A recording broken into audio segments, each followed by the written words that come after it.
There are a number of interesting documentaries to be shown at the Myrtle Beach International Film Festival this year. One of them is Relish Our Dogs by Raab. Yep. And tell me a little bit about this. This is a documentary about a hot dog place, but it's not your average hot dog place. No, it's a hot dog place that's out in the middle of nowhere. It's like 35 minutes from Wilmington, where they have a movie theater, a movie studio. But everybody got the word of these great hot dogs. So all of a sudden, like Schwarzenegger got hot dogs there. Buddy Hackett, when he called the owner, Buddy Hackett was actually doing a comedy routine in the middle of a hot dog stand. So yeah, it's kind of very well known. How did you get the idea that you wanted to do a short documentary about this? I was sitting there eating hot dogs.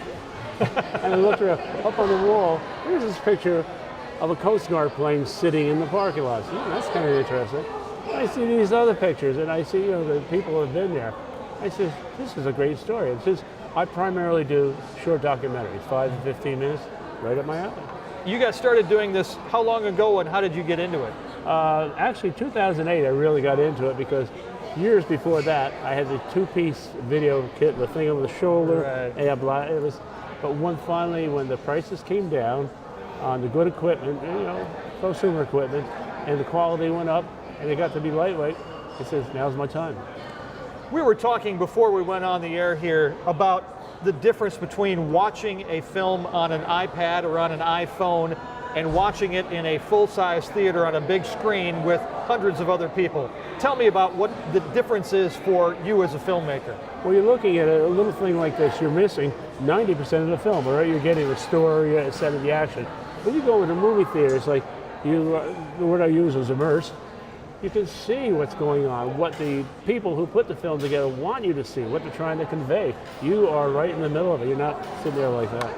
And when you have other people watching it with you, don't you kind of feed on the emotions of others as well? If they laugh, you laugh, something looks a little bit funnier, something maybe a little bit more moving than if you were watching it by yourself. Oh, absolutely, because the people around you are reflecting what's going on screen, and you're getting caught up in too because you're feeling the same emotions. And you get some feedback as a filmmaker. You find out what parts they like, what they don't like. Oh. Does that kind of better inform you the next time you do something? Oh, it's absolutely. You say, that was really good. I think I'll save that. Well, that was terrible. I'm not going to do that again. Yeah. So what's next for you?